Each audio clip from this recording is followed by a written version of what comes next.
Well, there are calls for tougher regulations on fast food advertising following an Australian study into how unhealthy foods are promoted on TikTok. It found fast food brands are encouraging TikTok stars to market their products for them, in many cases to a younger audience. But paid brand ambassadors or influencers aren't the only ones. In fact, the studies found regular users are getting a lot more cut through when they feature brands.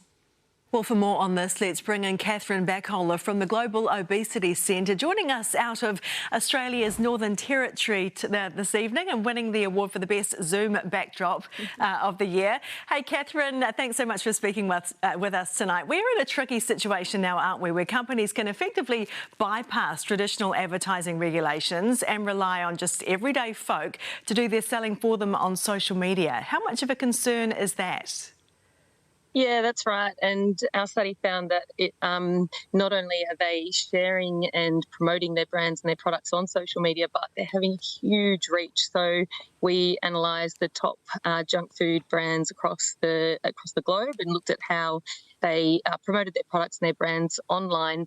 And some of the reach was these videos on TikTok, a social media platform, were millions and billions of views. So it's a real concern because the reach is so huge. And it's not just the influencers, the paid influencers who are getting that reach, is it? Because everyday users seem to have even more cut through. So do they need to take some responsibility when it comes to what they promote on social media? Yeah, well, that's right. Brands are more and more, companies are more and more trying to tap into everyday users because they know that other users of these social media platforms trust them more, and therefore when they see this kind of advertising, they trust it, it influences them more and ultimately influences their purchasing requests and social norms around junk foods in the long term. So it's a real concern that we really need to do something about. So in that vein, do central governments need to step in here and regulate social media advertising more harshly? Well, the online environment is almost completely unregulated. We're really dependent on codes that are developed by industry, implemented by industry, monitored and enforced by industry, and we know they don't work. So we need governments to step up and really put the health of our children before the profits of these large transnational corporations.